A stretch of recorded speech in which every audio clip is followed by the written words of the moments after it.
Fishermen travel deep into the Sundarbans region of India. Their work is done for now. They'll wait till morning to fish again. It seems quiet and calm. But these fishermen are in incredible danger.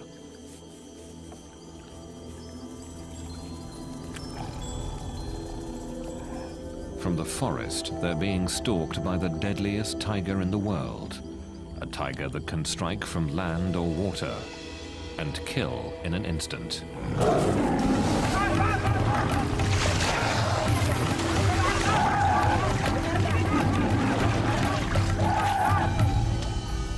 Another victim taken in the night.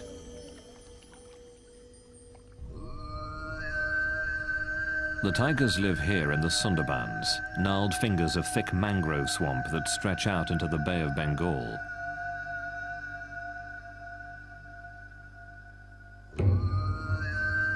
In this dense, tangled forest, every year, people are killed and eaten by tigers. These tiny islands at the mouth of the Ganges River are separated by twisting ribbons of water.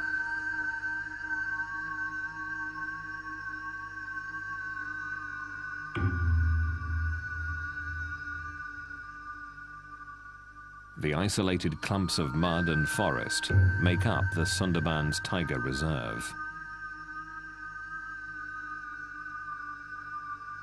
The thick trees hide one of the largest concentrations of wild tigers. But there's something else that sets these animals apart, and the tigers that live here hunt, kill, and eat humans. I was led to a site where tigers killed 2 humans, and you could see the tracks of the tiger approaching the human footprints, and there was still dried blood on the ground. It makes you kind of look around and really reflect that when you're in a place like this, humans aren't dominant. The people of this region live on the edges of the Tiger Reserve in small villages.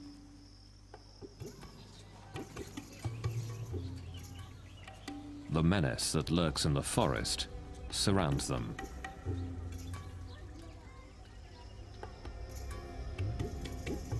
It is a hard life here.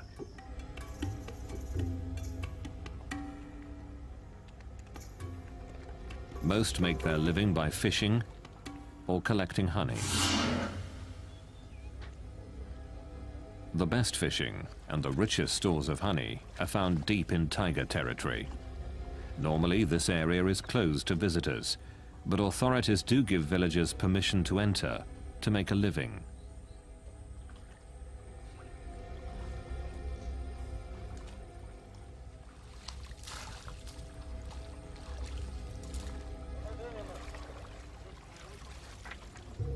It's here that the tiger attacks occur.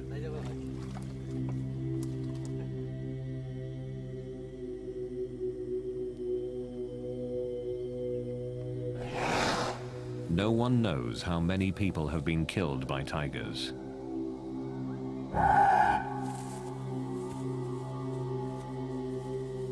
Many deaths aren't reported. And the bodies of the dead are rarely ever found. The tigers go deep into the woods to devour their prey, but the stories live on. Jamuna Sardar. 4 years ago, her husband went fishing for crabs. It was the last time she saw him alive. Sunil Mondal tried to wrench his son from the mouth of a tiger. He failed, and now his son's wife, his son's family, his son's daughter are all left behind.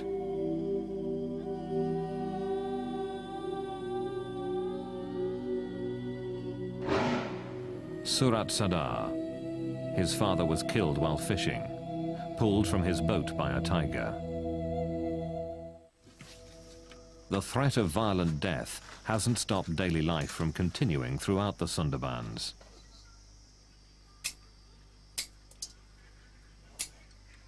Every day, Kamala Mondal can be found at her small village store.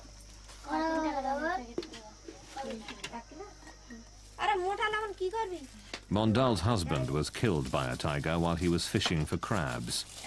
Without him, this store is her only way of making a living.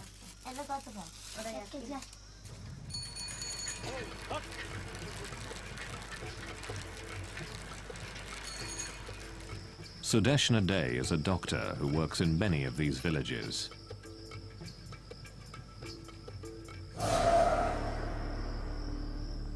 Here, every family has somebody or the other who has been lost in the hands of the tiger. And mostly what the tiger does is he attacks from the right side and from behind. So we mostly have neck injuries, hand injuries, and right-sided scalp injuries.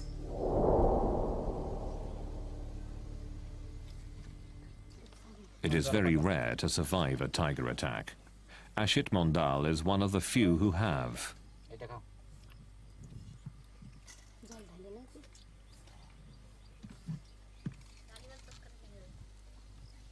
Just a few months ago, Mondal was deep in the Sundarbans, fishing for crabs, when suddenly he came face to face with a tiger. We're very poor here.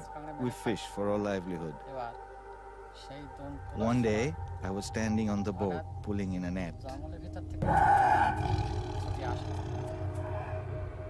when a tiger came running from the jungle. He saw that I was on the boat and came charging towards me. He jumped into the water, then swiped at me with his paw. The force of it pulled me off the boat. The tiger pulled me down into the water and tried to bite the back of my neck. But it was hard for him to find the right grip. He clawed at the top of my head, scraping off the soft skin and tissue. I hit the tiger as hard as I could, and he ran off. In a few savage moments, Mondal's life would be changed forever.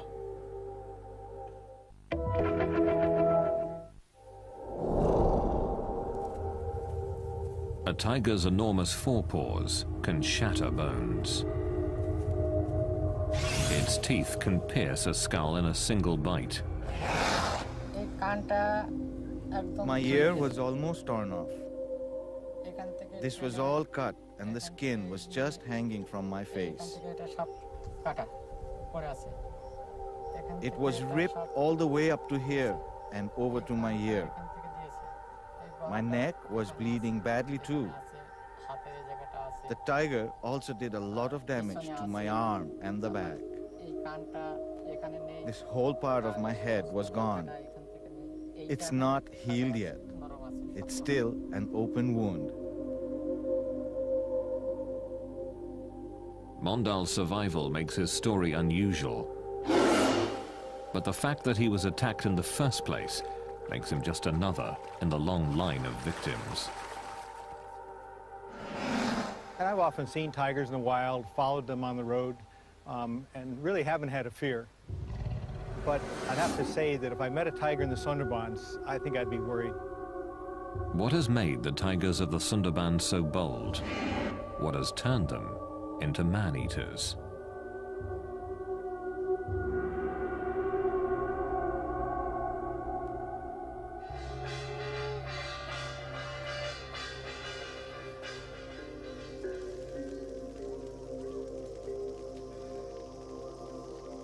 Tigers are a deeply entrenched part of the culture in the Sundarbans, a fearsome thread woven into the tapestry of everyday life.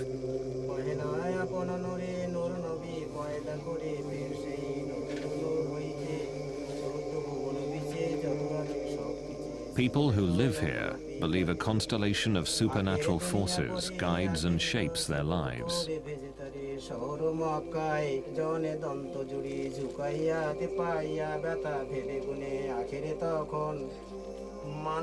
Before entering the forest where the tigers live, the priests and elders of the Sundarbans pray with the villagers, asking for protection.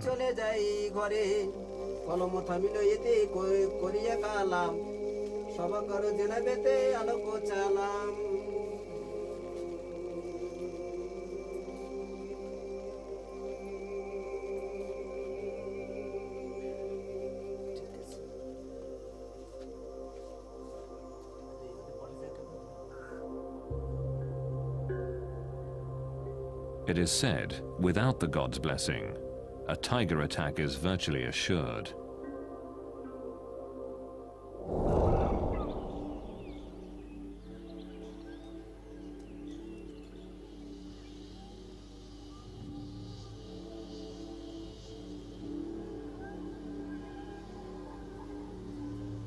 Bandhavgarh National Park is one of those places where wild tigers roam. Found in the heart of India, it is one of a handful of tiger reserves in the country.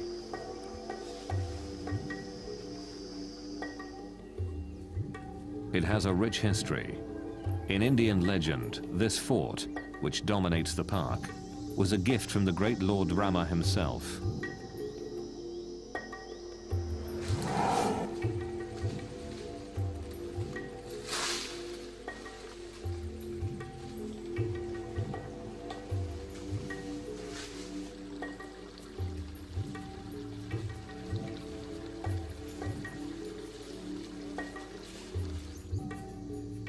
Bandhavgarh has become a favorite tourist destination. It's one of the best places in the world to see tigers in the wild.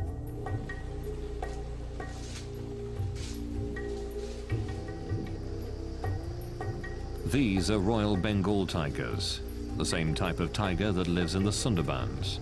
And like the Sundarbans, this is certainly not a zoo. The tigers here track and hunt their own food.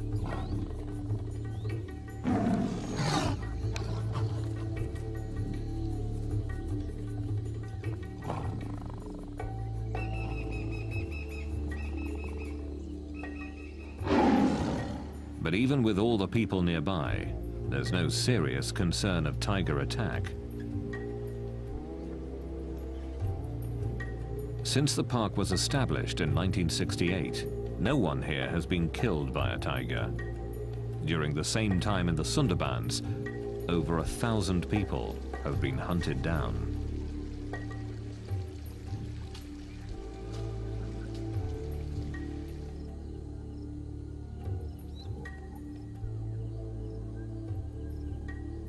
The classical image of the man-eating tiger is that man-eaters were an exception, and they were old, and they were injured, sick, and they couldn't kill game or livestock. So they had to kill people. People are easier prey than our game and than our livestock very often. It seems to me there are two types of man-eaters. There are man-eaters that get injured and are desperate for prey. But deep in the Sundarbans, they're killing even when they're very healthy.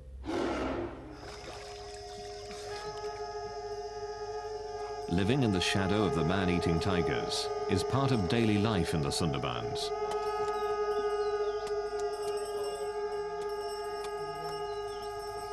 Each spring here, honey collectors prepare to take their chances to earn a living.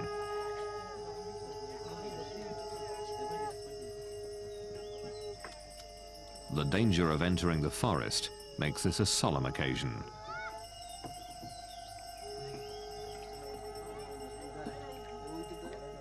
Their families and other villagers gather to offer sacrifices to ensure their safe return.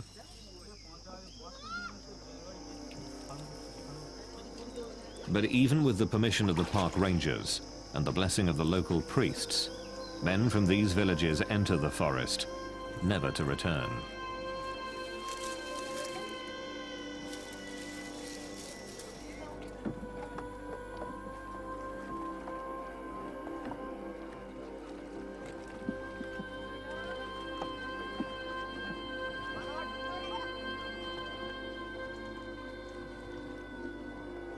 As they travel out into the forest, they put themselves at the mercy of one of the most ferocious hunters in the world.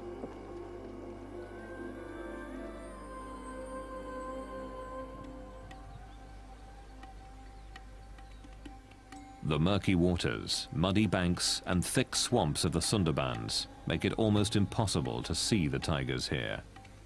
Very few researchers have braved the hostile environment.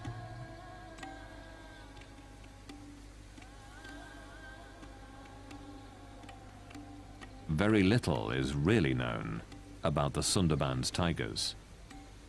The Sundarbans at first seemed to me a pretty exotic place. Nowhere else in the world do tigers live in a mangrove habitat. And it's hard to walk. The pneumatophores make it, I think, difficult even for tigers to go through some habitat. There's deep mud. But there's one thing that tigers need. There's abundant prey, and that's why there are a lot of tigers there. A census is conducted in the Sundarbans to try to answer one of the most basic questions about the tigers of the region. How many are there? The census takers are forest guards who search the muddy banks of this area for tiger tracks.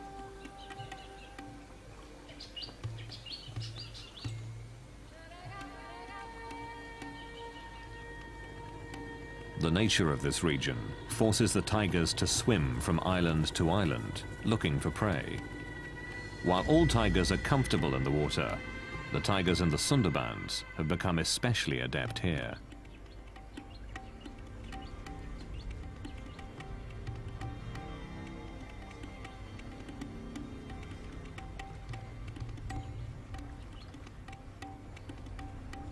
This rare footage captures one of these tigers in the act. Seeing a tiger in deep water can be the last thing a fisherman here ever sees.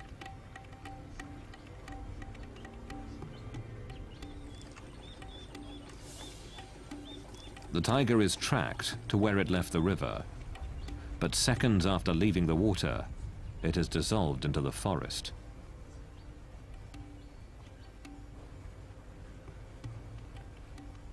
The dense wall of green can easily hide a killer.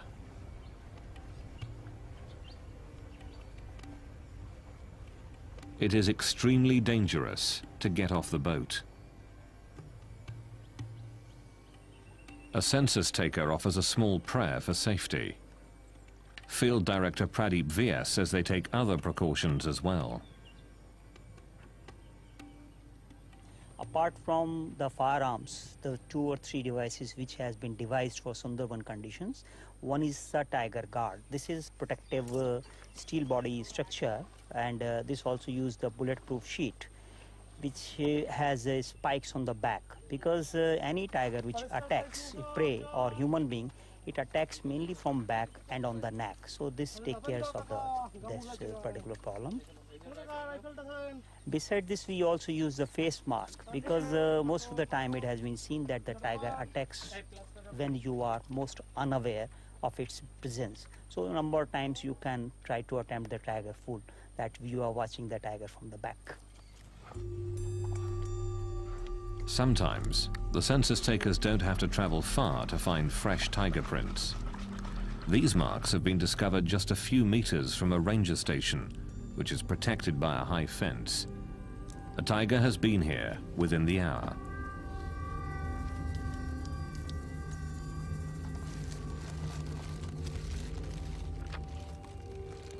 While some work quickly to gather the print, the others keep watch on the forest.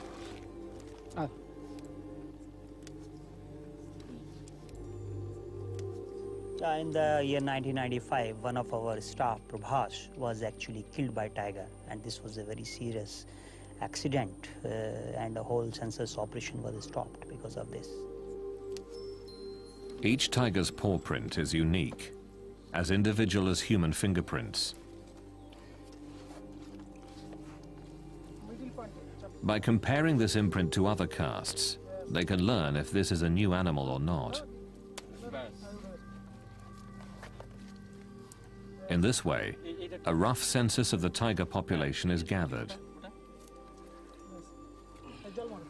This paw print, and others like it, are giving insights into this unique animal. Well, the biggest thing we've noticed so far is that the tracks of tigers are really small. So we think male tigers could be even 150 pounds smaller than the big tigers elsewhere. The prey itself may be a part of the reason for the smaller tigers here.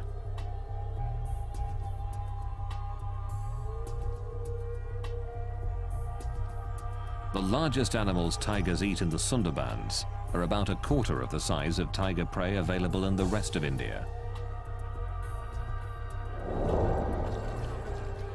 But without more research, it's difficult to know if the difference in the size of prey has pushed these tigers to hunt down humans.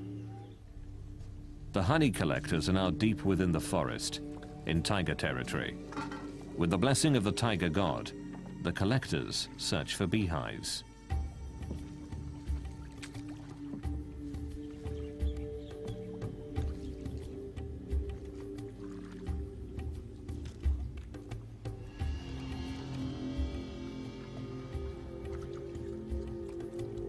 The tigers can be anywhere.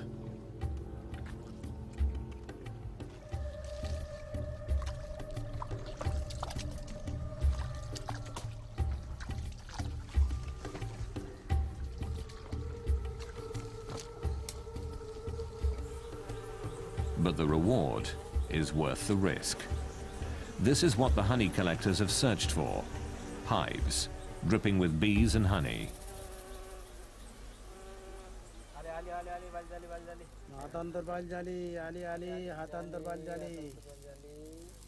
The honey collectors light their bundles of grass to smoke out the bees. Their prayers and their masks are their only protection. There is a story that tigers never attack people from the front, but always from behind. And therefore they have carried out an experiment in the Sundarbans, and they've given the people masks to put on the back of their heads when they were walking through tiger areas. And in the beginning, the tigers seemed to fall for this ruse. But then they cottoned on, and they discovered that this was a ploy. And they, again, attacked people even though they were wearing a mask.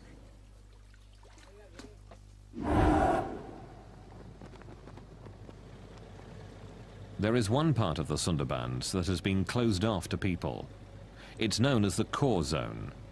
Around this is a ring of land where people with permits are allowed to fish or collect honey.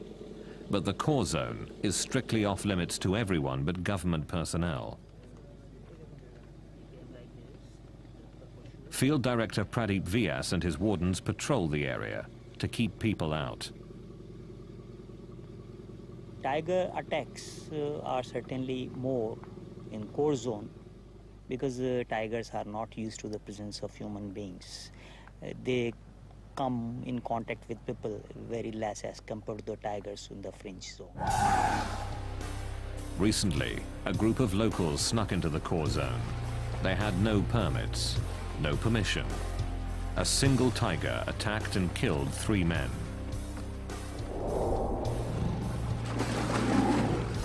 Vyas and the others were shocked by the attack. Normally a tiger will only kill one person, then devour their body.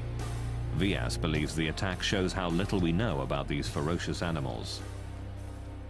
In my opinion, tiger understand human behavior very well, though we have yet to understand the behavior of tiger. With so little known about the tigers here, it's difficult to determine why the attacks occur.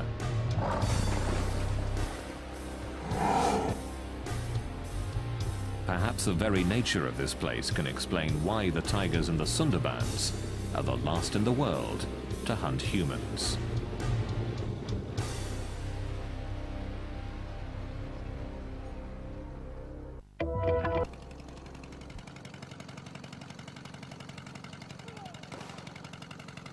The Sundarbans is one of the most dangerous places in the world. Tigers regularly hunt and eat humans.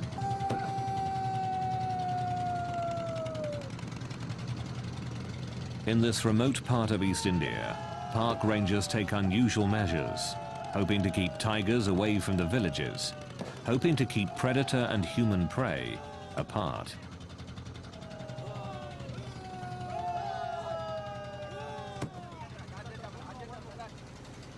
Whether this noisy attempt at animal control works is unknown.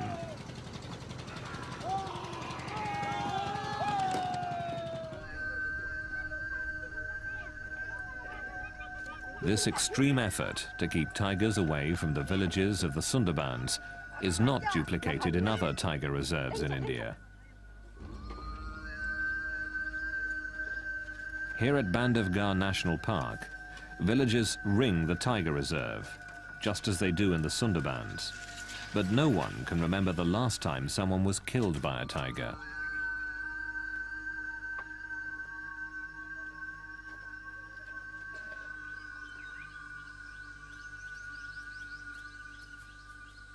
The tigers here don't always keep to the boundaries of the park.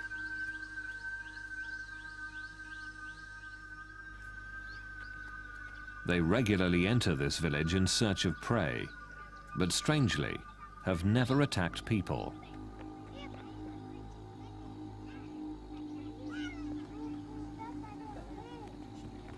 Raising cattle is the primary livelihood here, but the herders have no concern for their personal safety when it comes to tigers.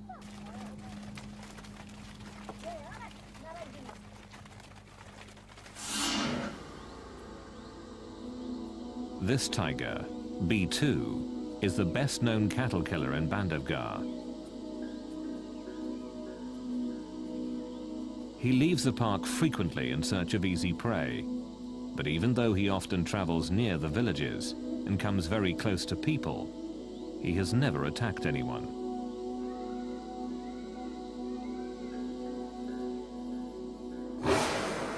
Every day, herders near Bandhavgarh take their cattle out to graze. They don't enter the park, but keep to the land just outside Bandhavgarh's boundaries. B2 and other tigers, of course, don't know where those boundaries are. When B2 sees cattle, what he sees is easy prey, no matter where it is. But when people are about, B2 is loath to attack. People make him wary. People keep him at bay.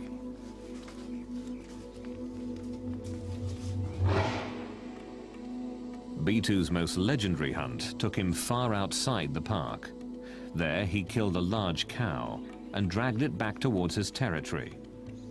In a display of amazing strength, he threw the animal over a fence before feeding on it for 2 days. But B2 has never hunted people. His size, strength, and quickness is superior to any human. But he has never attacked.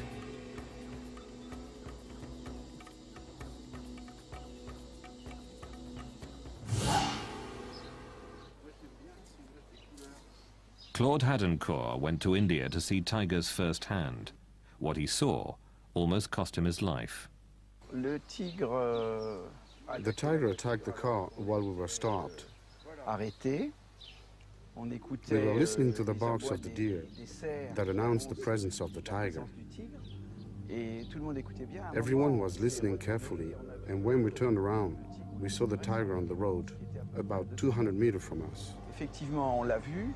Et on a pu même faire quelques clichés, quelques photos. He got closer, and we could take a few pictures. We could see the tiger was beaten up, or in an accident, because he had a big wound on his lip and was missing some teeth. He was walking normally, but when he saw all the cars, he started to run faster and faster. And finally, when we least expected it, he jumped in our car.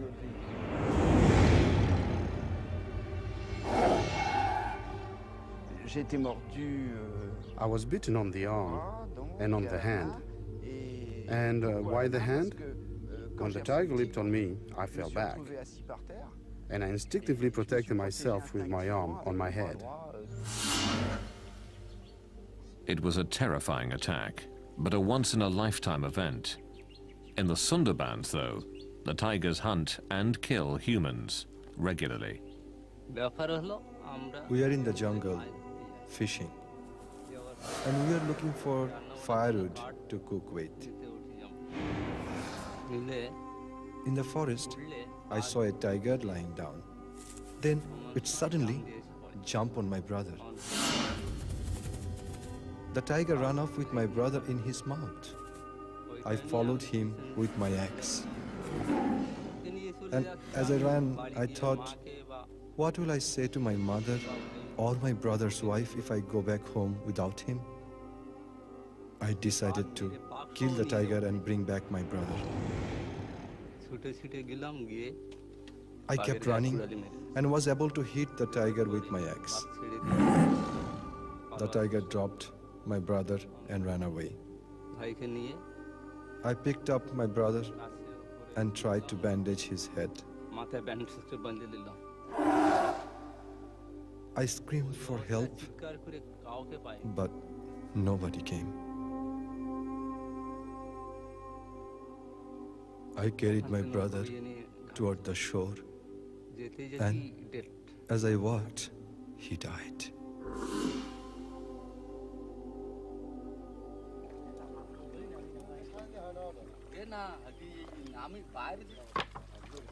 Why do these attacks continue? It's difficult to know what separates the tigers of the Sundarbans from those everywhere else in the world. There are several theories, but little hard proof.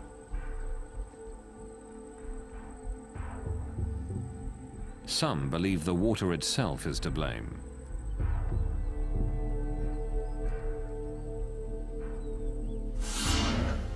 Because the Sundarbans rest on the Bay of Bengal, the salt content of the water is quite high.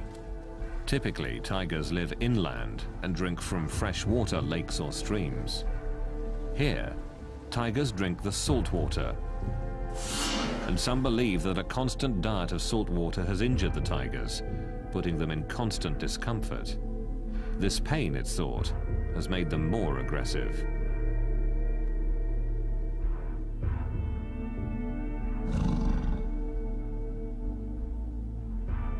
Freshwater ponds were dug to provide an alternative for the tigers, but the attacks persisted.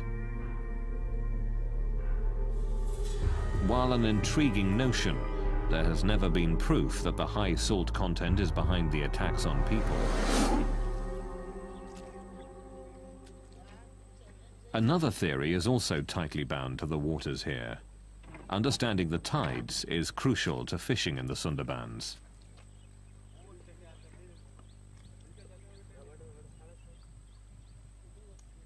In several hours, these nets will be covered with water and perhaps fish.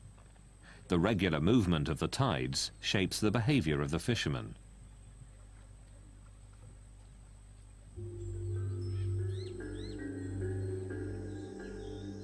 And some who study the tigers of the Sundarbans believe that tides may also make these animals unusually aggressive.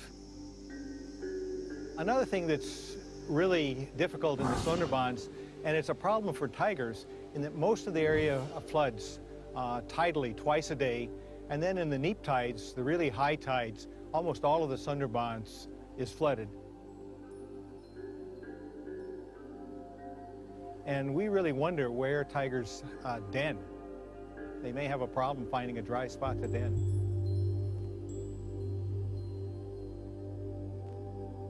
There is another theory that the tigers of the Sundarbans are more aggressive than others because conflicts that would be avoided through scent markings have to be played out.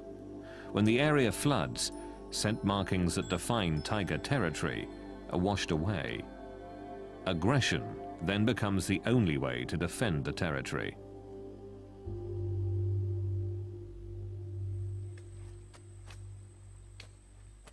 When the water recedes, the mud is left behind. Some believe this mud makes it more difficult for the tigers to hunt, so they resort to easier prey, man. Another theory suggests that tigers don't knowingly hunt humans. Making a living in the Sundarbans is back-breaking work. Collecting firewood or rigging nets means constant stooping and bending. Some experts believe that in this vulnerable position, tigers can mistake a person for a small deer.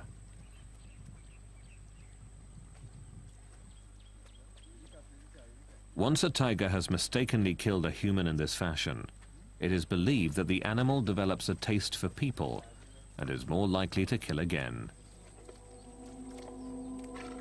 There is an even more gruesome theory. Some believe that the tigers have acquired a taste for human flesh because of the weather. Brutal cyclones frequently batter this region, killing thousands. The rivers and canals are often filled with the bodies of the dead, on which the tigers feast. All through history, I have seen special circumstances under which all of a sudden there occur what you could call tiger epidemics or tiger plagues. And that is that all of a sudden there is an increase in the number of people being attacked by tigers. And I would say in 9 out of 10 cases, that is because there has been a sudden increase in the number of dead bodies of people, dead people. Either because of an epidemic, cholera, smallpox, or because there has been a cyclone, a tornado, a flood. And that's because all of a sudden there is a surplus of human bodies. And tigers thrive. They have more food than they can than they can use. The list of theories grows, but is inconclusive. The tigers in the Sundarbans are certainly unique, and perhaps the explanation for their behavior can be found by looking not at tigers, but people.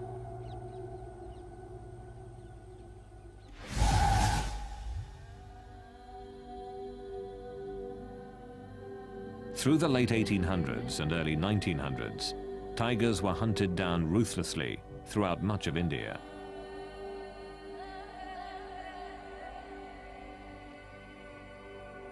But what is less well known is that tigers were taking their own.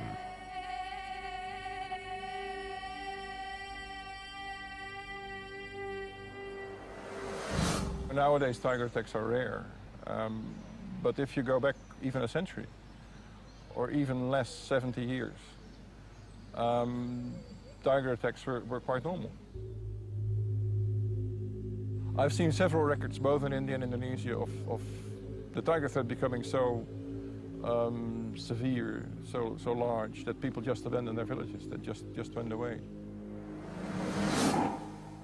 Tiger attacks so fierce that they emptied entire villages are hard to comprehend today. There are estimates that as many as 300,000 people were killed by tigers from 1800 to 1900.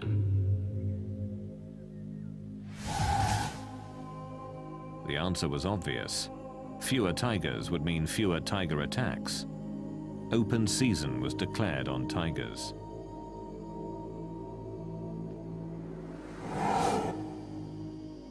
Closely studying this history challenges the belief that only sick or injured tigers have been man-eaters. If you read about tiger attacks in the early 19th century, in the 18th or 17th century, they were so frequent that it is impossible to explain such a frequency by assuming that only sick and injured tigers attack people. So I argue that before, let's say, 1850, if they had a chance, they would kill a person, perfectly healthy tigers. Here in Bandhavgarh, healthy tigers don't hunt humans anymore. Boomgart believes that tigers can learn from history. Man-eating tigers in almost every part of India were hunted down and killed. The tigers that live in Bandhavgarh learned that fearing humans meant survival. But the massive tiger slaughter that occurred in this part of India did not happen in the Sundarbans. I think tigers across India have faced hunting pressures for a long time, and so they're much more wary of humans than the tigers in the Sundarbans. I don't think the tigers in the Sundarbans are afraid of people. The people don't seem to be carrying firearms, and the tigers know that. The remote and hostile nature of the Sundarbans protected tigers from hunting in the past, and it continues to protect them today. Even when they know that a tiger's a man-eater, if it lives in the middle of the Sundarbans, there's not much they can do about it. They can't really hunt it, and they don't. The dense maze of mangrove swamps allows these tigers to continue to hunt humans, as tigers all across India once did. From mother to cub, tigers here have passed on a taste for humans from generation to generation.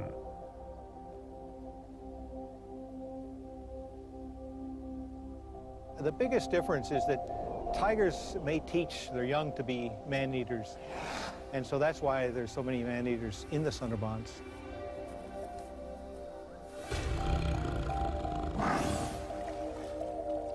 Not fearing humans, the tigers here keep hunting them, and the killing continues.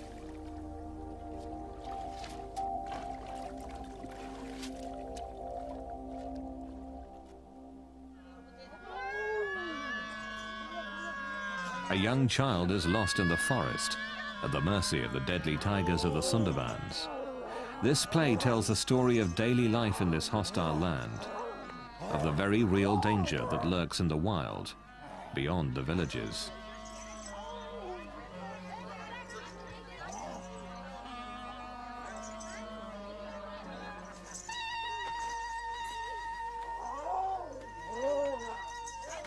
The people here believe that the tiger god, Daksin Ray, can kill if he is displeased. They believe he can read minds to gauge the amount of respect for him, that their survival depends on his happiness, or the intervention of another deity, Banbibi, the goddess of the forest.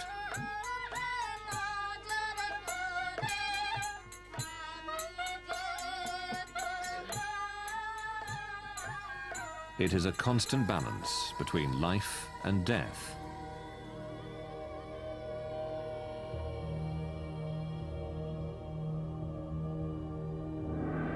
A balance the people here accept.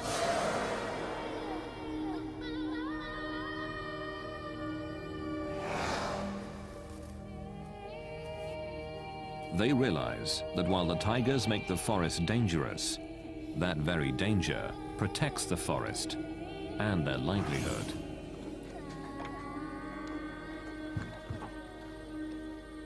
Most of the people in this zone are poor, and for their survival they have to go for fishing and other things.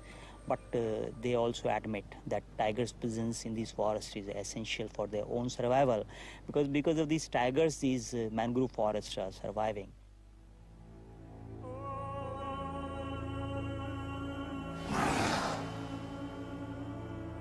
The villages here are filled with orphans and widows, and people who have harrowing tales of survival.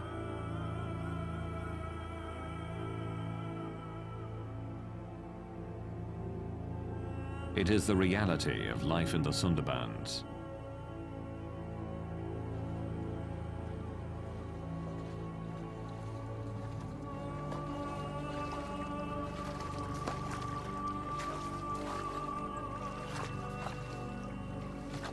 People here understand the risk.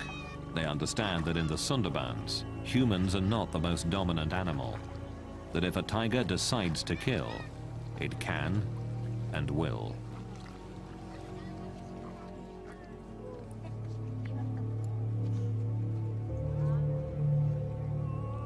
This is a place which has remained virtually untouched by time.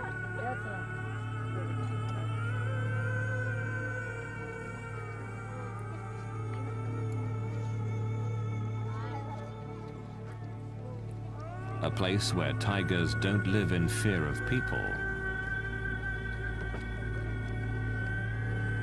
Here, tigers still reign supreme.